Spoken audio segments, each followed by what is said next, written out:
Next up, we got Avengers Endgame.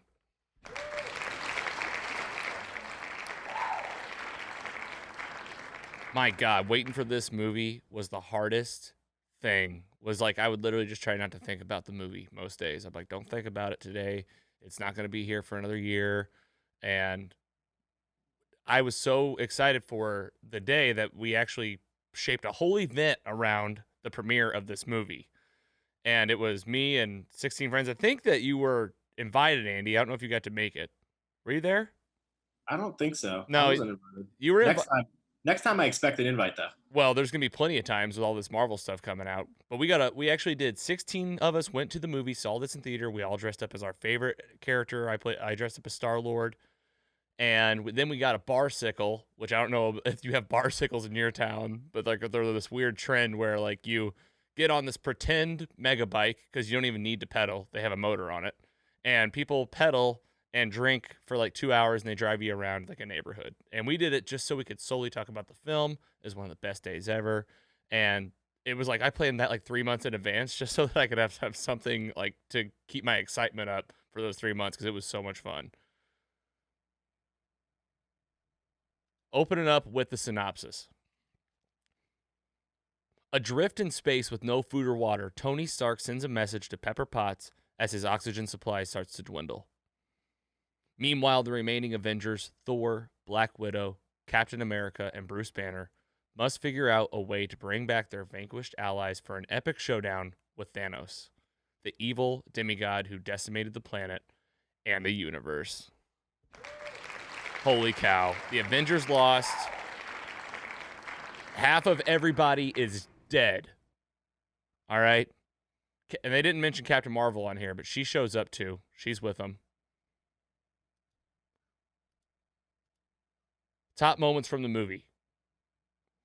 Movie opens up really with Tony in space, like the synopsis said. He's with Nebula. And Captain Marvel has entered the storyline because we got the end credit scene from Infinity War with Nick Fury's pager. We had the Captain Marvel film that held us over. That was the one thing we got to watch in between the two movies. And then the end credit scene of Captain Marvel was her meeting up with the Avengers. Tony gets back. There's an intense scene with him and Captain talking about, how this, they were all divided at the time of this attack. This was the ramifications of Civil War and fighting amongst themselves. They paid the ultimate price. But then it's time to go get Thanos, get the Infinity Stones, and unsnap this thing. They figure out where he is because Nebula, being back from space, is like, hey, guys, I know where this garden place is. Let's go do it. We talked about it previously. He has a retirement home. He's sitting. He's all messed up because he did the snap. They get there, cut off his arm. He's destroyed the stones. One of my favorite parts of this whole sequence is when they go to space and they go, who hasn't been to space? And they like all raise their hand. It's hilarious. And then when they take off Captain America's eyes, they do a close up, and Chris Evans is just so good. Like I really felt like that's what Captain America would totally do if he was like seeing this thing, like he's seeing space travel now. He's seen everything. Now he's in space. I just thought that was a really cool part, especially for us watching like Captain America since the first Avenger, that little Steve Rogers, and look at him now. You're geeking out pretty hard. I'm geeking out. This is like what this episode is like why we're here, folks. I'll stoke that flame for you. You keep going. All right, well, let's keep it moving. We got more. All right, doesn't work. Here's the thing. I'm going to pause right here. There's the big thing that happens in Endgame that everyone needs to keep in their mind all the time because it is like crazy important. Avengers Endgame, after this moment, they don't get the stones. It's like really sad town. Everybody's super sad. They lose. It jumps ahead 5 years in time. This is crazy important. This has never happened before. You've been watching Iron Man since 2008. Well, in 2008, it was 2008, and you were just kind of living alongside the MCU. Not anymore. 5 years has gone by, and a lot of the shows we're going to be seeing are going to be kind of times in between, flashbacks. So it gives Marvel a lot more room to do like long-form storytelling. It also gives them the opportunity to do like kind of drastic things that we've been speculating for the last year. Like how do they bring in mutants? Well, it's been 5 years, so you could really argue that like on year 3, something went down, right? And then you could tell that story in a show or a movie. I just want everybody to kind of remember that because, like, it's such a drastic scene too. Like when they do the 5 years, it's like 5 years later. I don't know if you remember that, but it's like really slow. Yeah, isn't it one of the Russo brothers that's in that scene too, where they're doing the, I guess, therapy with Captain America? Yeah, support group. Yep, that's Anthony Russo, and he's playing. Yeah, he talks about going on a date and they cried. Really good actor too. Over the summer I actually did a virtual. The Russo brothers did a live watch of Avengers Endgame on Instagram for the first hour, and like I just sat there and watched it with them, like chatted and stuff, like with thousands of people. But I was like, this is so cool. We're definitely gonna be doing some live stuff like that. I don't think people want to sit with us like the Russo brothers, but I bet somebody does. Some people may. We might be some people's Russo brothers one day. You never know. I know a few people. So 5 years goes by, and here's the big. I'm drinking a beer, by the way. Cheers, guys. It's 5 o'clock where we're recording. I don't know if you guys are cool. Yeah. Oh, nice Coca-Cola. Oh, zero Coke Zero. Sorry. Yeah, I got water. New year, new me. I'm drinking an all-day IPA. It's pretty good. Top moments moving here. So 5 years later, it's like, okay, everyone's kind of lived their lives. Tony's has a daughter. Captain America's going to support groups. Black Widow is like barely hanging on, running the new Avengers team. And it's like, okay, we figure out because Scott Lang comes out of the quantum realm because a rat like messes with the van and storage. He gets him out and he goes and tells Captain America we can do time travel. So, okay, we're going to do the time heist. And the time heist conference room meeting is one of my top moments from the movie. When they are talking about all the times they've all interacted with the Infinity Stones. You got like Scott that hasn't been there for any of it, and Rocket's like making fun of him. He's like, oh, you guys, that happened in outer space, and Rocket's like, oh, you little puppy dog. Bear. Yeah, Bradley Cooper just hilarious in this movie, like playing Rocket. You get Thor telling the story of Thor 2, The Dark World. He's just telling the story. I like how he goes down like tangents too, and it's kind of like just goes off, and then he kind of comes back, and then he kind of goes off and comes back. We all do that when we're drunk. Yeah. Yeah. Tony says, "Do you want a biscuit or something?" He's like, "No, I would like a margarita or a Bloody Mary." Bloody Mary. Fat Thor, man, that was a choice. That was a choice they went with, and they rocked it. Did you have any like weird thoughts about Fat Thor, Andy? I know Mike loved him. No, I agree. Same. That's my hero. Just playing video games, drinking beers. That's the life I want to live. And then also on the side, he can just fly and be a god. What more could you want? I like when they go in there to see him, and Korg is on the couch, and he's like, "Hey guys, free Wi-Fi, obviously."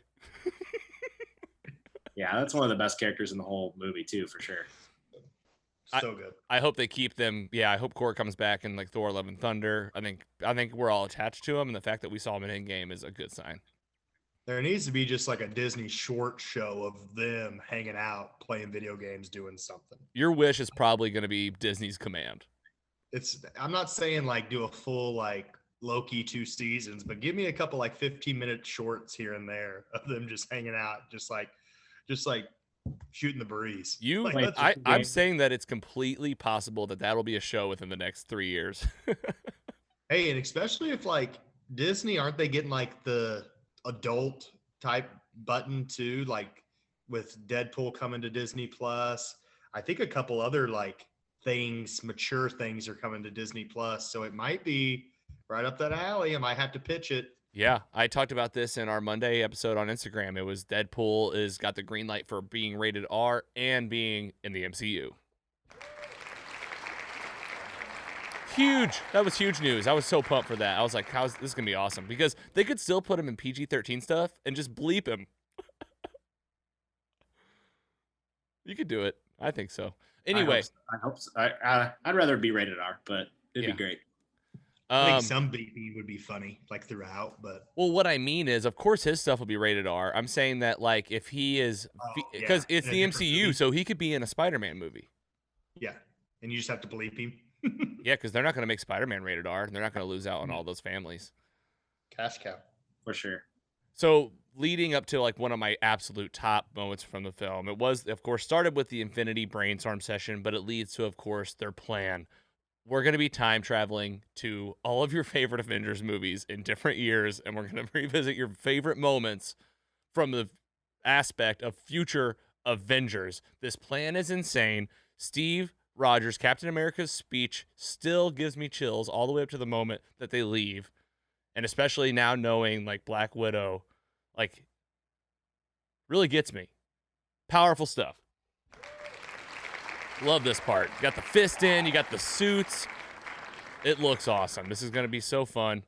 So I thought we could just breeze through where they go. New York 2012, aka Avengers 1, if you're keeping track. The idea here is to get the Mind Stone and the Tesseract. Luckily, Loki was just there, attacked New York. It seems to be going right. Steve Rogers actually has to fight the other Steve Rogers. They give us Captain America versus Captain America. This is what I'm talking about. The payoffs of these superheroes.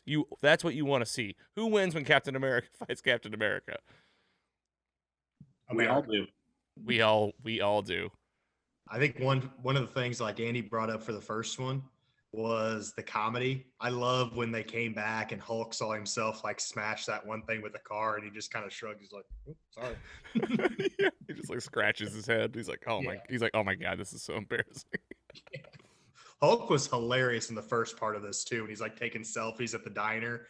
And when Ant-Man's like, hey, I'm Ant-Man, do you want a picture? He's like, oh, come on, kids, get a picture with me. You're like, you want it. Look at you. You're sad. You want it.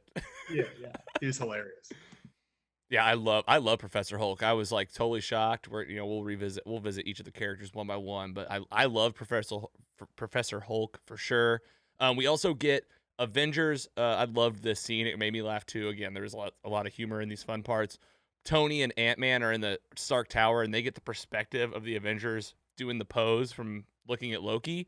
And you just hear Tony, like the past Tony, go, all right, let's go. We can all stand around posing up a storm later. Because like it is such a funny thing that I've always thought about, that they were all just posed like that looking at him. Because it is kind of corny, you know? America's ass. That's America's ass. We get that line. Oh, so great. It all goes, they get the Mind Stone, but it goes wrong with the Tesseract. This is why it's important for now. This is the Loki we're getting in the TV series that premieres in March. So we're talking old school Loki. Hasn't like lived through Dark World. Hasn't like came to like be a good brother, kind of. He's just a full-on bad guy. And he's on the run in 2012. We've seen previews for the show. We've seen other Avengers. We've seen teases at like a broken down New York again with like a Bruce Banner, it looked like. What are we talking about with this show? I cannot wait, and I can't believe that it's like a thing. Like we saw this character vanish from this movie, and the show comes on in 2 months. And it's already greenlit for 2 seasons, right? Yep, season 2 has already been greenlit and is like already in like early stages. We're so lucky. And then the last piece, since things go wrong with the Tesseract, because future Tony gets hit by the Hulk, Tony remembers a place where they could travel that has both Pym particles and the Tesseract at the same time. And it's, of course, jumping around a little, 1970 New Jersey. We get a lot of stuff in 1970 New Jersey. First of all, we get the last and final Stan Lee cameo. Nod to him, something that's been part of every Marvel film. I don't know, like I'm pretty sure even like he does cameos in the X-Men stuff too. I don't know if he's done all of them, but God, this guy, one of the original creators of Marvel. R.I.P. Thanks for everything, and it was nice to see a nod to him in this movie. Of course, there was. And where they go is this old camp where like the idea of Captain America started. Tony gets to see his dad again. Cap gets to see Peggy, like a kind of like working Peggy. Like in her career, she's like the director at this point. And then we do get a young Hank Pym with the OG Ant-Man helmet. That thing's ugly. Yeah, it looks like uncomfortable. Like, how would it even stay on your head? Kind of looks like the Tick. Do you guys remember the Tick from Fox cartoons? Yeah, It does look like the Tick. I see it. Ugh. These are great scenes, really powerful. We also get 2013 Asgard. This is Thor: The Dark World, where Jane's there. They got the ether inside of her. That's the Reality Stone. Thor can't like get it together. Rocket gives him like 2 good speeches, and he still is just crying. Has to go talk to his mommy. I love when he talks to his mom. He's like, "Oh, mom, I am from the future." Oh. But he still has it. He still gets the hammer. He still gets the hammer. He's still worthy. Yeah, what is this? What does this happen for the Thor that's in this reality? He just doesn't have a hammer now. Well, That's- if all goes to plan, Steve will bring it back later. Okay, you're good call. I know. I think about this stuff way too much. Me too, especially when you watch it 75 times and you just catch something new every time. I think honestly. You really do. You always catch like one more thing where you're like, "Oh my god, these motherfuckers have been planning this for years." Morag, 2014. You might not know that one off the top of your head. That's the opening scene of Guardians of the Galaxy, which we did a whole episode of that on the music show where we actually did the soundtrack from that film, and they actually cut to that song, that "Come and Get Your Love." And Rhodey goes, "Oh, so he's an idiot." That song's been stuck in my head since I watched the Guardians movie. Honestly, can't get it out. Those movies get you singing for sure. Definitely part of the mostly superheroes music show. Definitely. Yeah, I did volume 1 and 2. Okay, so we got more rags. So the plan here is to get the Power Stone that Peter gets to kick off Guardians of the Galaxy. What happens instead? Rhodey knocks him out. Nebula takes the Reality Stone. Rhodey gets it and takes it back. So they got that one, no problem. A couple things. In this reality now, this Peter Quill did not get that stone. And has now this universe is set off to a whole thing. But I guess same question as before. I guess Cap will bring it back, right? So never mind. I just contradicted myself with my own common sense. Time travel's hard, man. Time travel's hard. We got to start. We got to invent it first, so we can kind of maybe do some troubleshooting. Yeah. So the idea, just to kind of address that elephant in the room, the rules that I understand these time travel to be is, you time travel, you're in someone else's reality now, and if you change something, then that's their problem. You just got to leave, and nothing you do changes your current present ever. Because they talked about that, like they mentioned all the movies and TV shows that had time traveling in the beginning, and then kind of went through how it actually works in this reality. I don't know, that was pretty good too. There is one kind of hole that I'm curious about. The ancient one, she talks with Hulk. I think I'll feature that later. But she meets with Hulk and she explains time travel to him, and she says that the Infinity Stones themselves create the flow of time. So without those, you don't even have the flow of time. And if you remove one, that causes a problem. All right, well, if you guys really are following what happened with our Infinity Stones, Thanos destroyed them. And there are no stones in our MCU, like in the MCU universe that we watch, with like the universe where all this happens. We don't even have Infinity Stones. So I'm like, well, we'll see what are there ramifications from that? Maybe that has something to do with when the Eternals come to play. It's just kind of a big question that I think that like the Ancient One made a point to point out, but we'll see if there's anything to it. Not to pick up the movie apart, but this was another kind of like plot hole. I thought Nebula can't time travel because she gets like a message interception from her past self. Their antennas are crossing, and it's causing, and this is where Thanos past finds out what the Avengers are up to. Well, she's like on a ship and she's like calling Mantis, and I was like, why don't you just hit that thing on your wrist and time travel?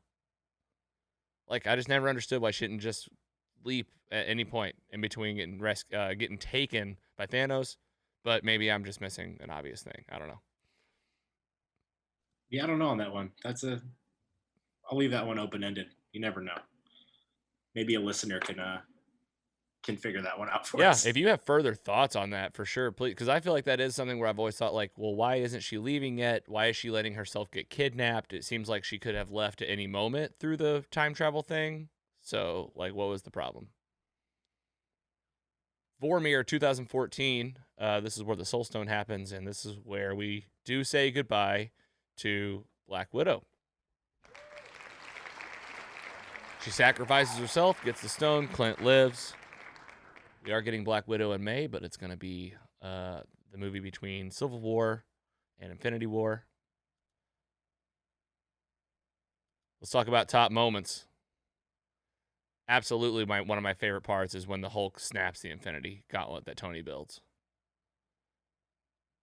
Just a really it's one of those moments, Mike, that you were talking about, like when Wakanda in the first one, just like this anticipation and the music and the sound effects, and just it looks so good. And even the process of them building the Infinity Gauntlet with these stones they've just brought back was just so Avengers.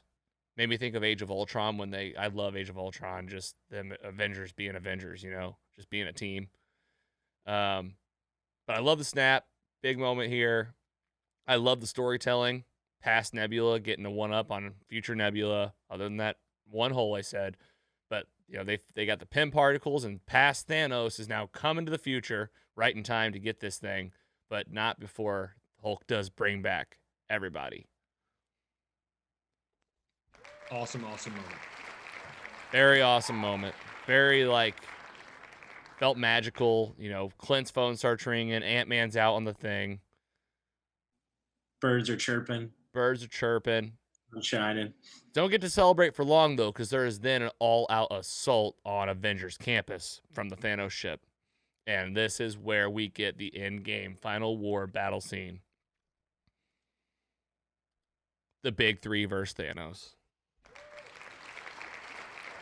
The music, them finding each other, this little talk right here they have where they're like, where's the gauntlet? They're like, not here. And he's like, let's go down there. And Thor's like, it's a trap. And Captain's like, I don't care. And they're like, let's go kill him. And Thor gets his outfit back on, both hammers and the axe. And we get, the fight just kicks off, them three versus him. And it is epic in every way. So let's just get the elephant out of the room. Captain America wields Mjolnir. Andy, what did you feel when this happened? Walk us through it. Oh, let's just say my pants got a little tighter. This was a great scene overall, honestly.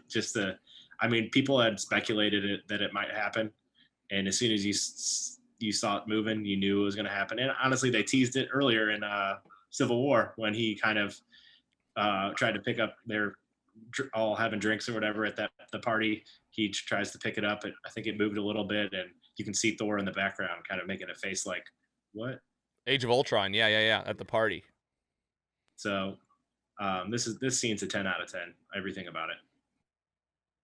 Amazing. Mike, did you have a comic book callback? Him with the hammer? That's pretty cool. Yeah, that is from some OG Marvel comic book content. Something that's theorized that he's, of course, worthy. There's also a theory that he could lift it in Age of Ultron, and that he decided to save Thor's pride because he was like, I don't need to ruin this guy's day. I mean, look how Thor already went off the deep end without knowing this. Now what's he gonna do? Yeah, he would have taken it bad because in the gauntlet scene, also Thor was like, "Well, I'm the strongest Avenger. I should be the one to wear the gauntlet." And he was clearly slurring his words and a little bit drunk, but he's still obviously. I mean, it makes sense to have the Hulk do it, but. He goes, I have lightning coursing through my veins. And no, you don't. And he's like, yes, I do. And Rhodey goes, you got cheese whiz or something like that. Exactly. That's hilarious. Rocket goes, you look like melted ice cream. Yeah, he did. And then, of course, on your left, portal's opening. Everybody's back, so guess what? They're all showing up to this final showdown, and it's first with Sam and Black Panther come out first with every Avenger, every character you've ever seen, almost 99%. I mean, you got Ant-Man and the Wasp. You got all of the Guardians of the Galaxy. You got the full Doctor Strange and all the wizards doing a lot of heavy lifting in this fight, getting everybody here, like putting up shields and whatnot. Got Iron Man, Captain America, Thor. You get Pepper Potts in her suit for the first time. And you get all the Wakandian tribes. They're there. This is insane. You get this full superhero army right in front of your face. You get a giant man right off the gate. And we finally get those two epic words that we've been wanting to hear since we ever seen the movies. Avengers assemble. Just goosebumps. Andy, actually, let's go to Mike. I went to Andy last time. Mike, what was this like for you? What was this moment like for you as like the resident DC guy, but seeing these all these Marvel characters showing up? What was it like? Envy, like wanting DC to do something even a tenth of this cool and not ever doing it. Well, I will say, like, The Dark Knight's my favorite superhero movie of all time. That's a different level for me. On this proportion, like Batman versus Superman, Justice League, like, can we just get like a tenth of this? Like, just give us a little bit, like a little, because this was sweet. It was like a who's who, like who's going to come out next, kind of like the Royal Rumble in wrestling. Like people were just popping out, and it was sweet to see. What about you, Giggler? Oh man, just like that feeling when your goosebumps get goosebumps. Like I just got chills again just looking at this. So much going on, and this whole scene is just constant action. Probably my favorite scene of any movie of all time, for sure. This I don't know how long this lasts, maybe 10 minutes or so. It's just beautiful. Yeah, I won't lie. I mean, like, there's like multiple parts where I cry in this movie. Like, it's. I won't lie either. I mean, if you're a real MCU fan, like that's literally what they were going for. Like, there are so many just like tug on the heartstring moments, and like God, we've been watching Iron Man for like 13 years. Like, I love it 3000. Woo! Oh yeah. Good transition, Andy. This is the big moment. And actually, I'll skip ahead and I'll come back to this, to our fan mail. Try this fan mail again. Fan mail. I'd put it too early the first time around. Remote Control Wiz tweeted us an Endgame moment. Andy and I both had the same confusion about this part because it is a little confusing. You got Doctor Strange. He has a fundamental kind of moment at both Infinity War and Endgame. But he tweets, "This is the moment. Stark realizes he has to become the shield of armor around the planet." And right after this is where Tony does get the better hand on Thanos just for a moment. He has obviously designed the Iron Gauntlet, the Iron Gauntlet, to be able to work with his suit, and gets his hands on the Infinity Stones and gives us one last time to knock out Thanos' army, to level the playing field, to save everybody. I am Iron Man. Oh my God, this scene destroys me. Yep. It just like wrecks my heart, and I just like hate it. I'll be like, I hate this. Like, don't do it, you know? But it did it. But it's perfect, right? It is perfect. It was the exact right send-off, is the way they should have done it. And here's the thing. Robert Downey Jr. is not dead.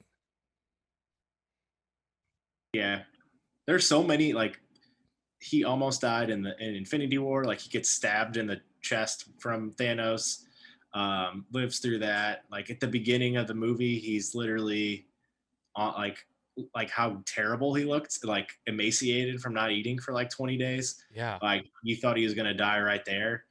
And then it doesn't make it any easier when it gets to this, because I was just like, he's Iron Man. He'll live, right? Nah, not for now, at least. What'd you say, Mike? He's Thor opposite in the beginning. He's all skinny, can't even walk. Yeah, he was super frail. Thor opposite. You know what was really cool? I loved about the Infinity War scene is whenever it's the final standoff between Thanos and Thor Thanos and Iron Man before Iron Man does get that stab, get stabbed, and you do think he's gonna die. Thanos legit says like, "I know who you are." Like he was like, "I know that we're both cursed with knowledge." I was like, "God, this guy of epic proportions. He knew Tony Stark," and that's how we all felt about him. Like this guy. I mean, my God, what a perfect cast and what a really epic journey just watching these movies from 2008 and seeing this all come to a head in this crazy epic multiverse film. And now, what, we got another 10 years of this stuff? Like, count me in.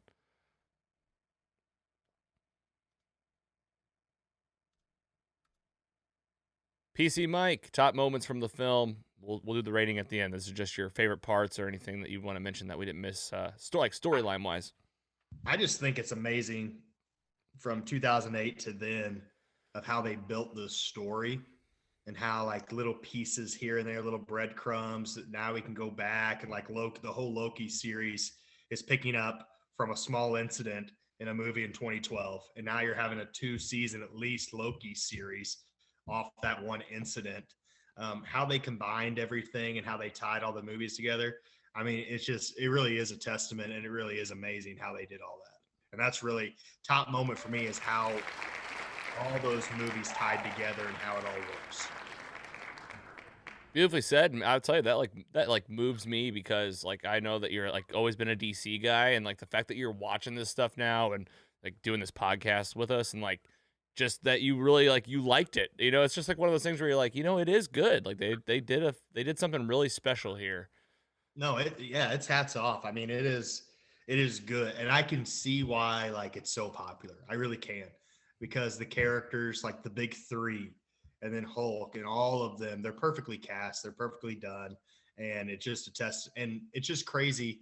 I almost want to like sit down, and I know I'll never get to, but like sit down with 2008 versions of them and say like, you're gonna do 23 movies all the way throughout and tie them together perfectly, or did it just start and they're like, oh, we can maybe do this and we can maybe do this, and then once it started to really roll, like, oh, okay, now we can start connecting them. It's just crazy to me. It feels intentional to me. Adam and I talked about that in an early episode, saying that it just felt like every scene, it almost feels like you're like, oh, they knew that at that point during that film. Like, oh my gosh, they've been planning so far ahead. It was just really thoughtful. Yeah, for sure. Giggler, top moments? Oh man, where to begin? So this is kind of, since we didn't really have a slide for like the Captain America scene at the end. We do. We're gonna do like, we're still going through the characters like we did for Infinity War. Yeah. Okay, perfect. So, I just kind of noticed in my rewatch, there was a scene in Captain America, the original, where Peggy says, "Have a dance when this is all over," and I'm sorry, my bad. I had this all backwards, but Bucky says, "Let's have a dance" or something like that, and she says, "Waiting on the right partner." And they just still kind of, obviously, they had Peggy and Captain America had the scene where at the end where he's going into the ice and they're on the phone talking about having a dance down the road, and like that's just an example of just the beauty of how everything is connected and well thought out. Like they didn't just connect these things after the fact. Like this is like collected and like calculated like 100%.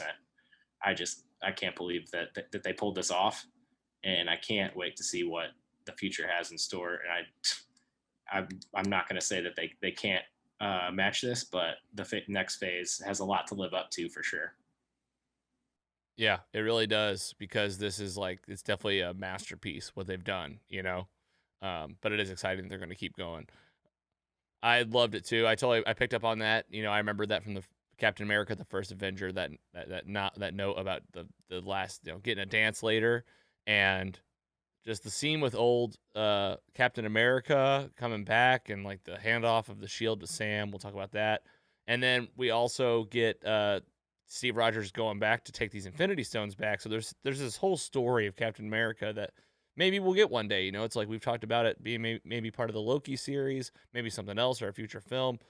I think Chris Evans, did put down the shield, but maybe, in the right circumstances, if it's going as well as it did the first time around, I think he could be convinced to do something special again for the fans.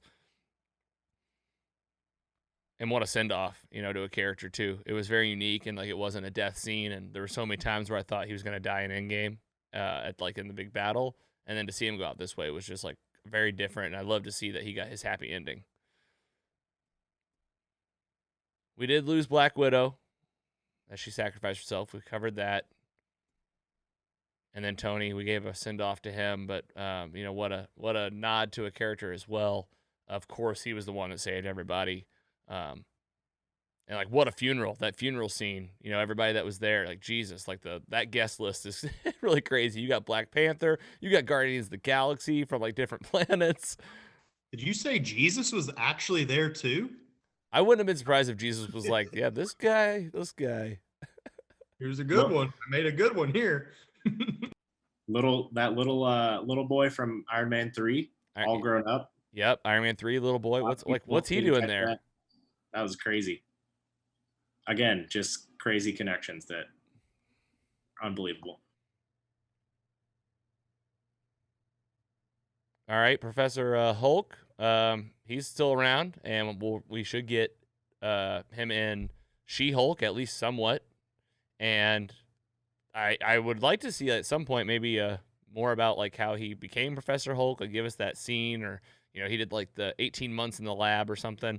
I just don't know how much more we're gonna see from Mark Ruffalo as Hulk. I want to see, like, Hulk is one of my favorite characters, and Mark Ruffalo's he's pretty good, but I just don't know how invested Disney is. I will see what happens. I hope that he does not go anywhere. I hope he sticks around. We get the Asgardians of the Galaxy again. You guys talked about how electric Chris Pratt and Chris Hemsworth are on screen together. Well, you're getting it in Thor: Love and Thunder. And you're probably going to get it maybe in Guardians of the Galaxy 3, which will happen at some point. Either way, they have primed this group ready to be in future stuff together. We also know that Gamora, this is the bottom left picture here, there's a new Gamora that came from the past through the portal, 2014, 2012 maybe, Gamora. And she comes around kind of quickly, and she helps defeat Thanos. We are assumed to think that she didn't get dusted when Tony did, because she's she was kind of a good guy in the end. And Nebula's there too, so they'll be all part of the same storylines moving forward. Big stuff for this Friday. You got Wanda. I did Wanda, Clint, and Vision, just to kind of wrap them all up. But Wanda and Clint kind of say goodbye to Vision, goodbye to Black Widow. Vision is still very much dead from Infinity War. Clint is moving forward with his family, and we get like an end shot with them all together, with the kids and the wife back. So that'll be that Hawkeye storyline. That's coming later this year.